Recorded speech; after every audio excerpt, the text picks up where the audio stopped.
Okay, so today we are continuing yesterday's notes. So this is still Unit 6, Day 1. So this is a continuation of yesterday's notes. So still Unit 6, Day 1.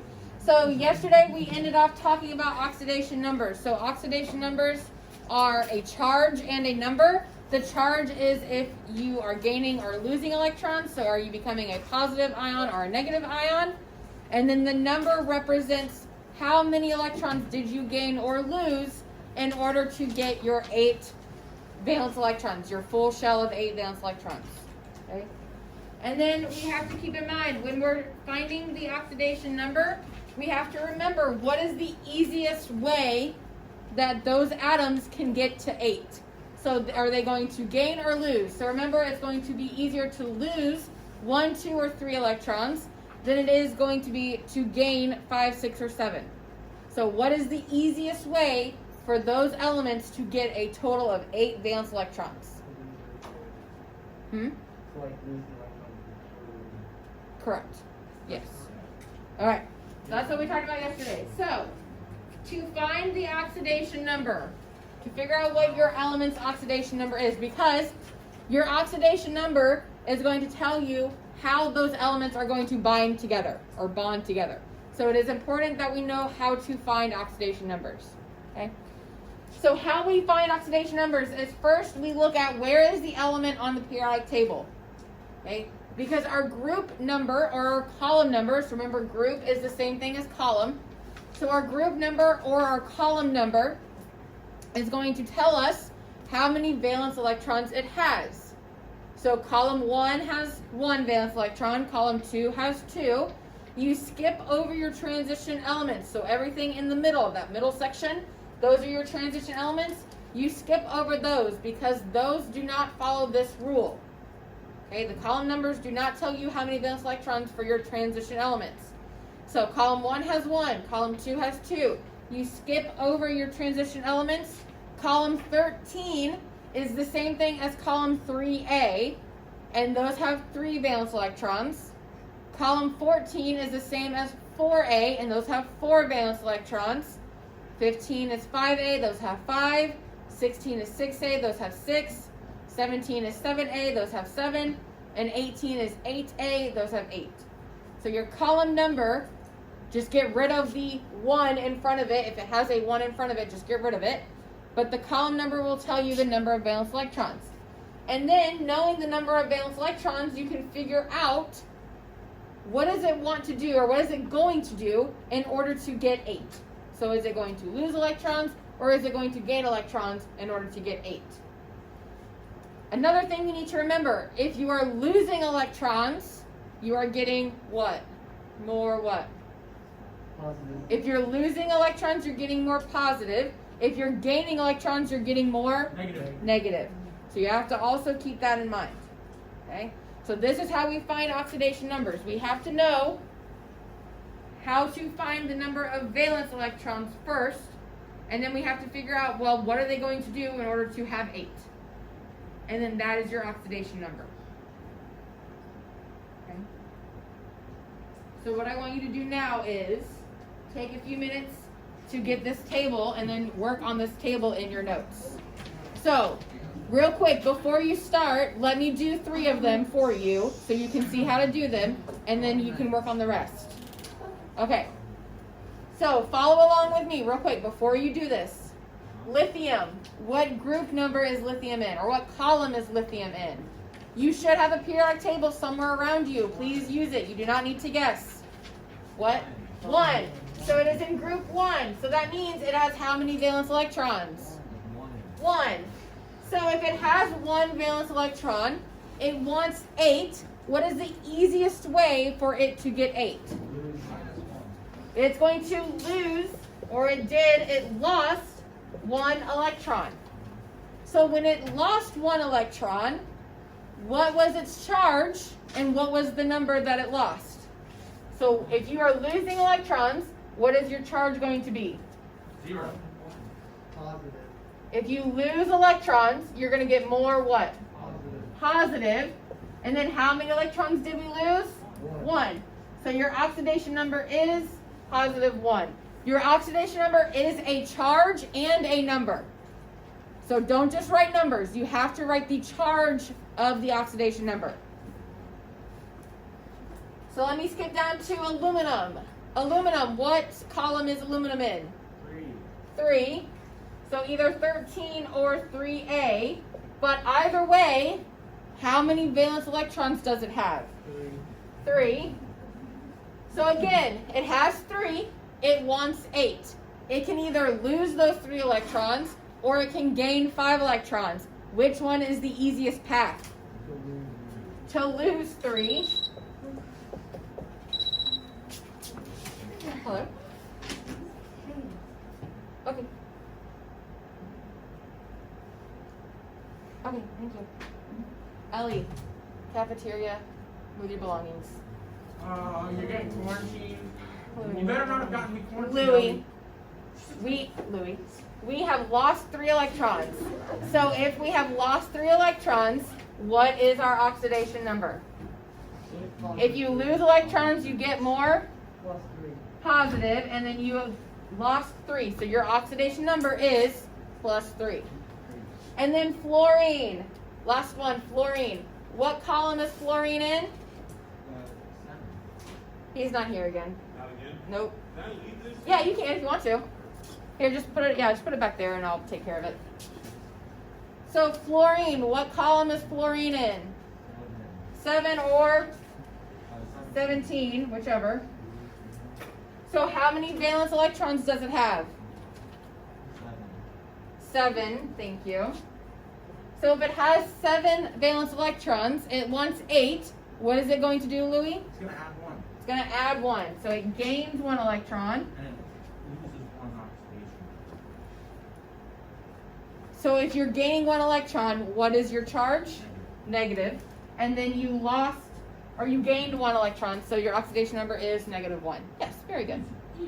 Easy. All right, so take a few minutes and finish that table. Yes. Does the A equal 3 when, or equal 10 when it's like 3A? Say that again. Or if it's like 13 or 3A, does the A equal 10? Or no? Just take off the 1. Okay. Because these are your group A elements, your group B elements are your transition elements. So it's either 13 or 3. Alright, so finish doing this table. Use your periodic table that you have around you. If you need one, let me know and I can get you one. No, it's none of your business, bro. You can tell. No, I can't. What do you mean? I don't trust you. Why don't you trust me? Because what have I ever told you? What? My ex. Keep it secret. It's not my secret to tell, so why would I tell you? That's true. Tell me. No. Now. It's not my secret. It's not. You know it You though. could have just asked her, but she's right here 5 minutes ago. You're She would have told me about it. Come on. I don't care. Peyton, around the table. You're writing. I know exactly. Oh, what happened? What are you loving? Yes. Nothing. Come on. That was a good. It's kind of good. I just wrote it in the wrong spot. Great.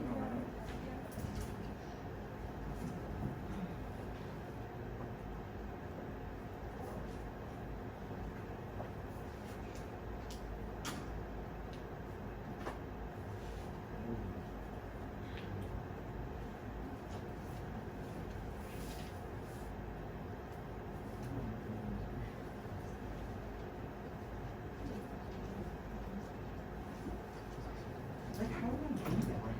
How did I miss an entire column? Like, not like. What? Like, do I restart now? I'll tell you my secret. What do you mean? Like, I missed my. How did I do it? Oh. No. I only got 4 columns. How did I do that? You just missed the, if it's losing your weight. So if you want to, just in here and just hit it. Oh, I see what's there. That's why you see one.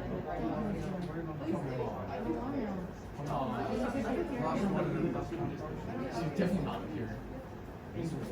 Oh my god, you still do while I'm talking. No. That's not even If someone were to no. PE. Every single. Was that seventh grade? Guys, pay attention to your table. Leave the table that's on the board. Wait, so the first one is the same amount of valence electrons, right? Correct. Nobody ever tells me. like say that theoretical against I know, that's what I'm saying. I'm actually really bad at this. So he's probably not. Okay, so you're right. We're gonna do really good. I'm trying to think of it.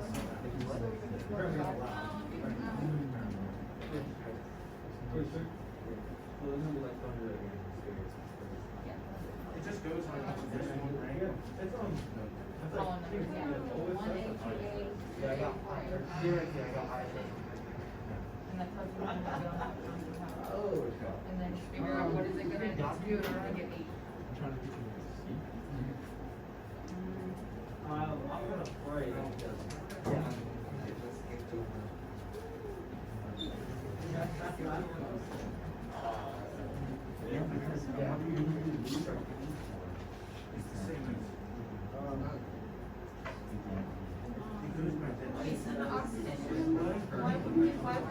Like they're all like opposite. So like if it's lost, Kind of secret is not.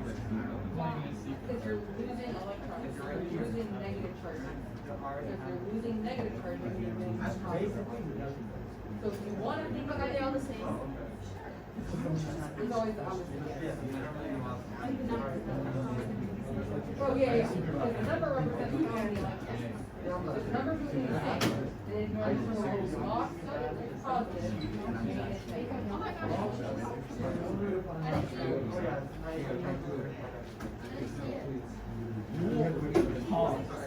Ryan is your grill. All right. Are we ready for some answers? No. Yes. So how does this relate on the Ryan? Why am I losing that? Ryan's in the second. I thought I had to get Otherwise. I'm not. So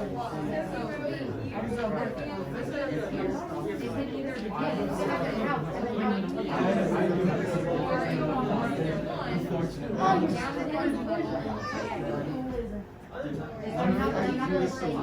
One electron, then it is so it's easier for it to get more electron than it is to get more electron. Yes. You guys are the longest. We're doing your job. I messed it up too. I didn't do it right. I'm done. I think so. I don't think it personally. Which one? I did it wrong. Sodium will lose 1 to neon. Lithium will lose 1 to helium. Like you did it right. All right. Let's see if you are correct. So remember something else from last unit. My voice keeps cracking. Ugh. All right. So remember something else from last unit. If the elements are in the same column, they're going to have the same properties. So lithium and sodium will have the same oxidation numbers. Beryllium and magnesium will have the same oxidation numbers. Boron and aluminum will be the same. Nitrogen and phosphorus will be the same. Oxygen and sulfur will be the same. And then fluorine and chlorine will be the same. So if they're in the same column, they'll have the same oxidation number. So what you can do, and I'll keep this up for a few minutes so you can get the answers. Your oxidation numbers are going to be important to figure out because your oxidation numbers are going to tell you how to write your formulas. So you need to know the oxidation numbers. But there are 2 ways that you could use in order to find the oxidation number. One, you can go through this process and figure out, okay, what column is it in? That means it has how many valence electrons? That means it needs to do what to get to 8? That means it has this oxidation number. Or, for those of you who like to memorize everything, you can just memorize the oxidation number for each column. And then depending on what column your element is in, you can just memorize the oxidation number for that column. because everything in this column is going to be plus 1. Everything in this column is going to be plus 2. You can skip over your transition elements. Everything in column 3A is going to have plus 3. Column 4A is kind of off limits. I can't ask you about that because they can either gain or lose 4. So don't worry about column 4. And then column 5A is always going to be negative 3. 6A is always going to be negative 2. 7A is always going to be negative 1. And then obviously our noble gases, our column 8, are not going to be reactive. So they're going to have an oxidation number of 0 because they do not want to gain or lose any electrons. So you can either use the table that was on the previous slide, or you can just memorize the oxidation numbers for each column. And then when you go to look on your periodic table and see what column it's in, then you can remember what oxidation number that column has. Does that make sense? Okay. I'm going to put the table back on for those of you who need... Oh, no, wrong way. Sorry. Okay. So I'll give you a couple more minutes for this, and then we'll move on.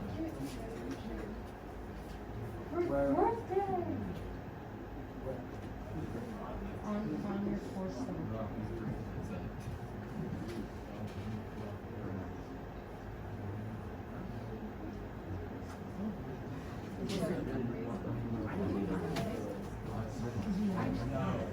It's literally Wait, who? I guess I'm not gonna tell you this here.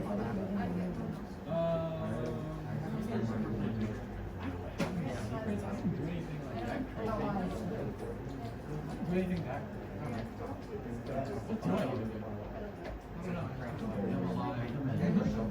I think we can play this much like you. You're literally gonna do your guys. Wait, well, I'm not saying that already.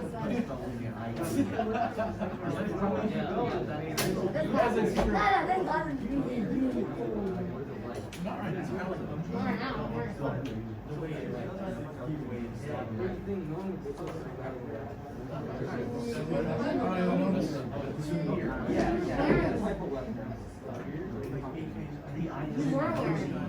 It's right there.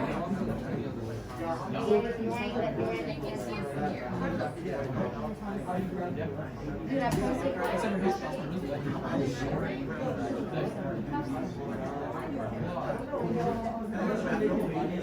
When Josh gets back. Alright, so again, you can either do one of two things. One, you can go through the thought process of this table and figure out what group it's in, what number of valence electrons it has, or what is the number of valence electrons it has, which means it's either going to gain or lose how many electrons, which means its oxidation number is going to be this. Or you can go through each of the columns in the periodic table and remember the oxidation number for each column. Because each column is going to have the same oxidation number, because they're going to gain or lose the same number of electrons. Because the same elements in each group have the same properties. Okay. So, this is just a continuation of that, but we have not talked about... we will learn about naming them later, so this is the name. So IED is just the ending of it when you name it, but we'll learn about that later. So this is just more of what is the oxidation number. So strontium is in column 2, so its oxidation number is +2. Arsenic is in column 13, so its oxidation number is going to be -3. No, our arsenic is in 15. Sorry, I was looking at aluminum. Arsenic is in 15, so it's going to have an oxidation number of -3. Potassium is in column 1, so its oxidation number will be +1, or just a positive symbol. And then iodine is in column 17, so its oxidation number will be -1. And then this we'll learn about later. Okay. So you tell me, this compound, is it ionic or is it covalent? MgCl2, is it ionic or covalent? Why is it covalent? Because it's formed from a metal and Is that ionic or is that covalent? That's ionic. This is ionic because it's a metal and a non-metal. And then ionic, are they polar or non-polar? They are polar. They are always going to be polar. So ionic bonds are always polar. What's polar? Polar is you have the unequal sharing of electrons. So you have a negative sign and a positive sign. So we'll talk about it later. It's closer to the end. So don't worry too much about polar versus non-polar. Anyway, CCl4, is that ionic or is that covalent? That is covalent. Why is it covalent? Because it's two non-metals. Yes, so you have two nonmetals, so it is covalent. And usually, covalent bonds are what? Polar or nonpolar? Non-polar. Non-polar. We're just supposed to know that these aren't like metals or non-metals. So last unit, we talked about the periodic table, and we said that everything on the left-hand side are all of our metals. It was all on canvas. Everything on the right-hand side are our nonmetals. So if you have an element on the left-hand side and you have an element on the right-hand side, you have a metal and a nonmetal, it is ionic. If both of your elements are on the right-hand side, you have two nonmetals, it's covalent. You can have two metals. We won't talk about it because it's not on your curriculum, and we're crunched for time as it is, so I'm not going to really go over it. But it's called a metallic bond. But there is such a thing, but we won't talk about it. Whiteout is such a good invention. Who thought of whiteout? Are you going to do the test on Thursday or Friday? The test? Yeah. We may have a quiz, but not a test. That's what I meant. Oh, yes. You will have a quiz before you leave. Class, I thought it was All right, H2. Is that covalent or is that ionic? Ionic. No, wait. No, Is hydrogen a metal or a non-metal? It's a non-metal, so that is one of your exceptions. It is on the left-hand side, but hydrogen is a non-metal. And if you have two non-metals, what is this bond? Covalent. And then usually covalent is non-polar. What about Al2S3? What is Al2S3? that is covalent. Wait, So remember, your staircase is your metalloids. Everything to the left of the staircase is a metal. Everything to the right is a non-metal. So this is How are you ionic. guys finding them so fast? And then ionic,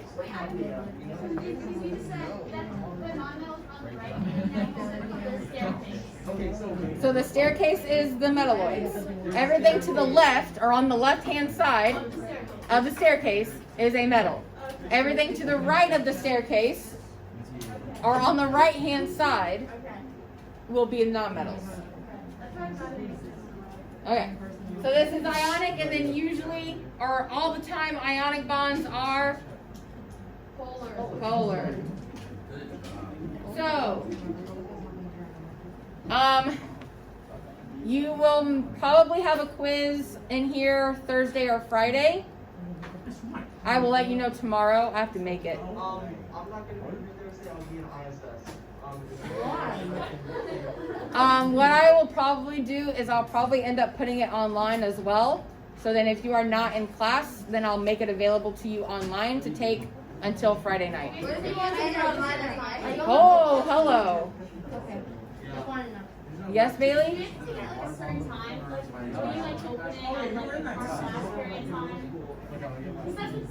Oh, no. I'll make it to where it's open on Thursday and it closes Friday at midnight. What if you just want to take it and not sit in class? That's probably what I'll do, is I'll make it available online to everyone, so you can either take it in class or you can take it online, and then either way, as long as you take it. All right.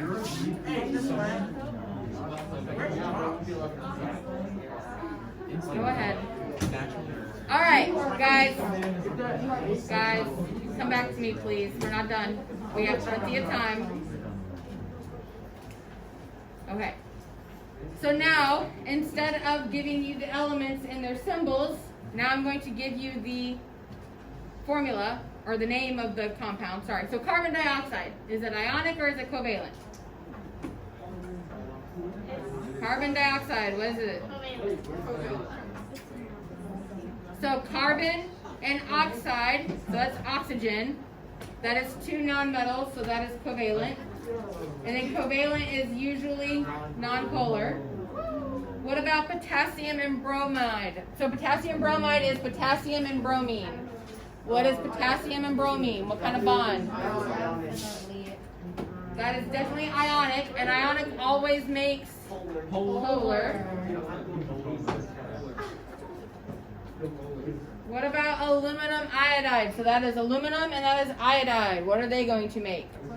Ionic. That's ionic. Very good. Very good. Okay. So now we need to go to the next one. Yeah.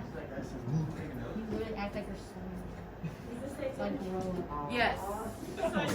Okay. So now you're going to start a new page in your notebook. This is number 2.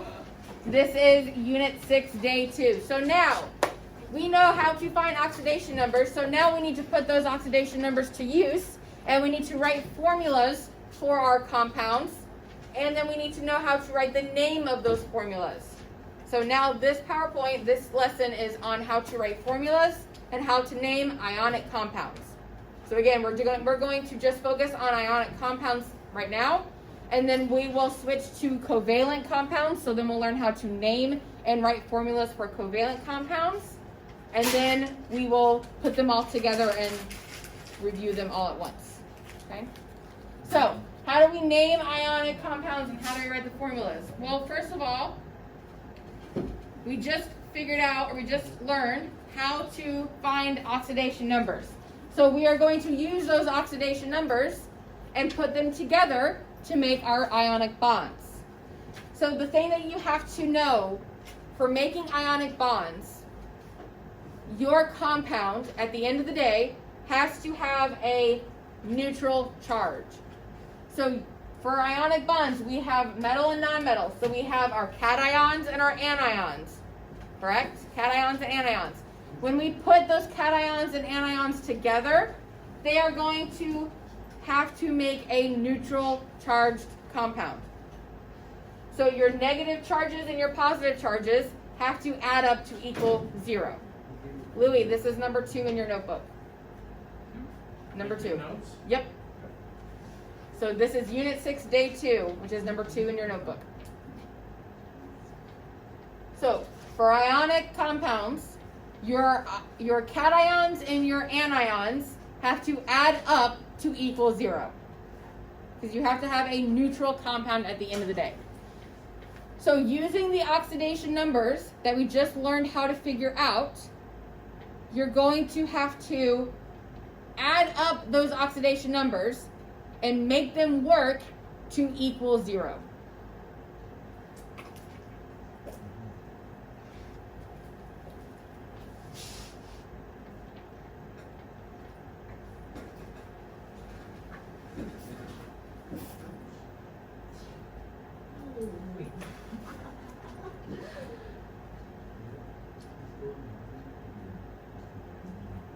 Guys, write your notes, please.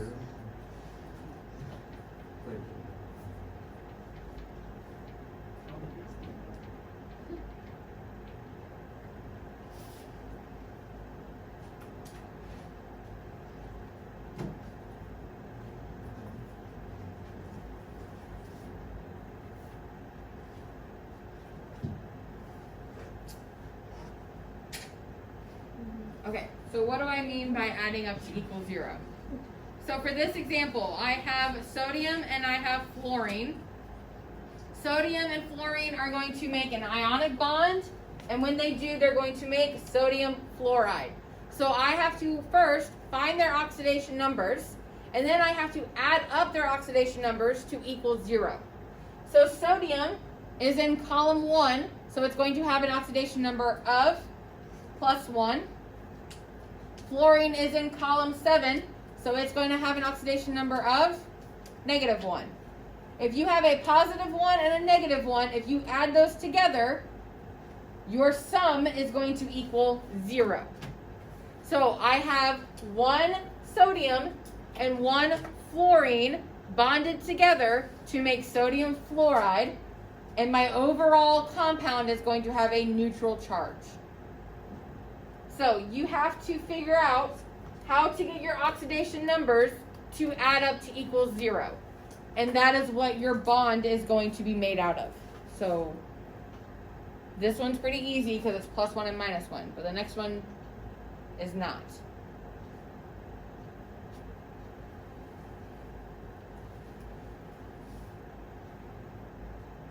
You're telling me like if water and fluoride had not 7 electrons, it has to be multiple sodium? Yes. You have to figure out and make it work to equal 0.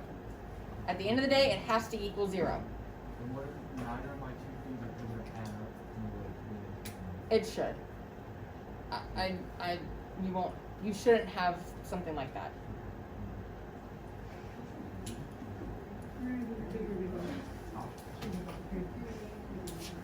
I got 100%. I said that.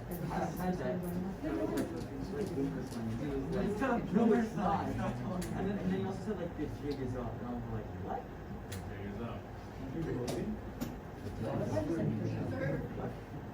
Like, what would you do?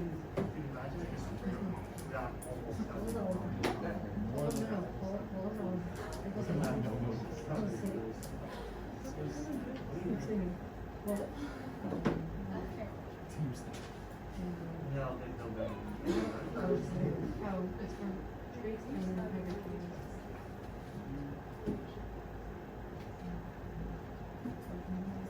Okay. So a little bit more difficult example. So now I have barium and I have chlorine. So barium is in column 2, so its oxidation number is 2+. And then chlorine is in column 7, so its oxidation number is 1. So I have a +2 charge, and if I only have one chlorine, then I have a -1 charge. Is a +2 and a -1, are they going to add up to equal 0? How is that -1? For chlorine, It's the oxidation. it's the oxidation number. So it wants to. Wrong thing. Wait, never mind. Okay. So I have a 2+ and a -1. Those do not add up to equal 0. So I have to do something in order for it to be 0. So what am I going to do? I'm going to add in another chlorine. So now I have a +2 here, and now I have 2 -1s that total equal -2. So then +2 -2, now I equal 0. So now I have a compound that has 1 barium, and barium has a oxidation number of +2, and I have 2 chlorines, and each of those chlorines has an oxidation number of -1. So that is how you write the compound. Also, an easier way, or the way that you should look at it is, so what I'm going to give you is I'm going to give you elements. So for this example, I will tell you that you have barium and you have fluorine. Write the formula for a compound between barium and fluorine. That will be your question on your test. So what you're going to have to do is first find your oxidation number.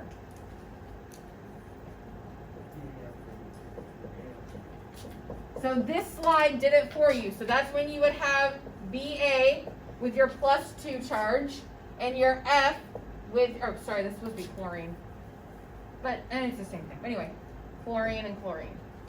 So what is a formula for a compound between barium and chlorine? So barium's oxidation number is +2. Chlorine is -1. So what you're going to do, your second step is you crisscross and bring down. What I mean by that is you're going to grab your oxidation numbers that are in the top right hand corner that are written as exponents or superscripts. You're going to grab them, crisscross, and bring them down. So the -1 is going to go behind the barium, and the +2 is going to go behind the chlorine. So then it would be Ba with your -1 now is a subscript, because we don't write exponents, we write subscripts. And then chlorine is going to have your subscript of +2. Your third step is then to simplify. What I mean by that is we do not write charges in our formulas. Okay, we have to figure out the oxidation numbers to tell us our formula numbers. But once we have those, we get rid of the charges. So I don't need that -1 and I don't need that +2.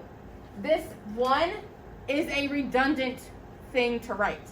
If I have BA, if I'm writing the element, that automatically means I have at least one of those. So I don't have to write the number 1. As long as I have the element in the compound, that means I have one of those things. So then to simplify, I would just write BaCl2. So for writing your ionic formulas, your first step is to find your oxidation number. Your second step is to grab your oxidation numbers and crisscross and bring them down. And then your third step is to simplify. So get rid of your charges and then get rid of anywhere that has a number 1. Also, if you had, for example, Ba2Cl2, I'm just using the numbers. If you have a 2 and a 2, both of those are going to simplify, and you can write it as just BaCl. Yes, ma'am. Why can't you like do what you did earlier and like cross them out like behind you? It's just the BA plus 2 and then you just added another CL to like. Right. So I have 2 Cl's and I have 1 Ba.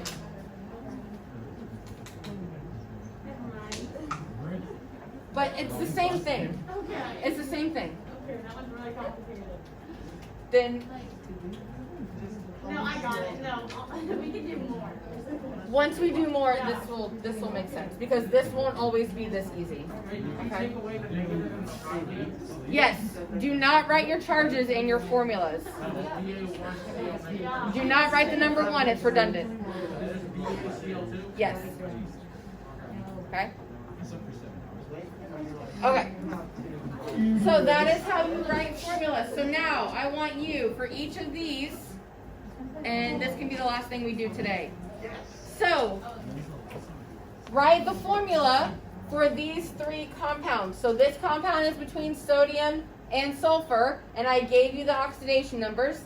This compound is between aluminum and chlorine, and I gave you their oxidation numbers. And this compound is between magnesium and nitrogen.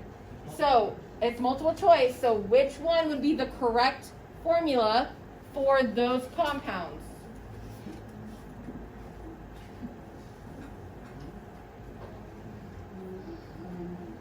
No, don't say that loud.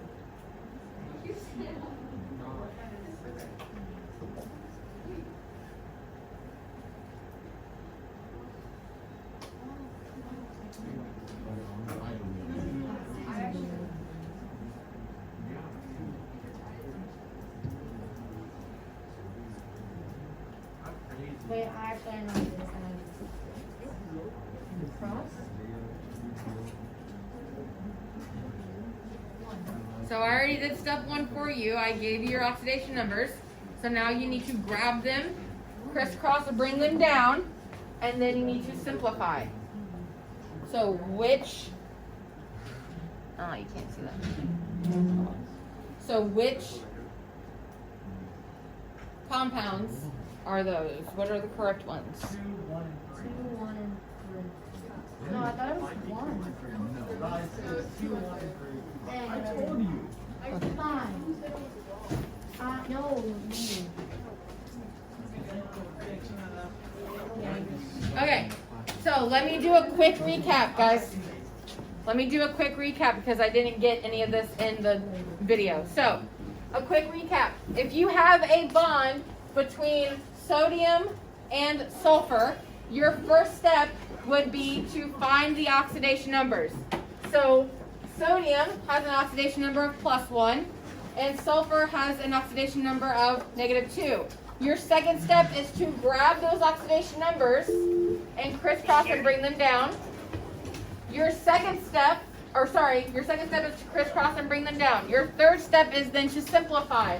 So once you bring down this 2, you get rid of the negative sign, And then once you bring down this +1, we don't write our positive or negative signs, and we don't write the number 1 because it's redundant. If we write the element, then we don't have to write the number 1. So then it would be Na2S. And then aluminum has an oxidation number of 3+. So you're going to crisscross and bring that down, but don't write the charge. So the 3 is going to be behind the chlorine. This -1 is going to crisscross and come down in between these two elements, but we don't write the charge and we don't write number 1s. So this compound is going to be AlCl3. And then magnesium, its oxidation number is +2. So the +2 is going to crisscross and be behind the nitrogen, but we don't write our charges, so it's just a 2. And then the oxidation number of nitrogen is -3. So when you crisscross and bring that down, you do not write the charge, so then it's just 3. So it's Mg3 to N2. Mg3 N2. Okay, thank you.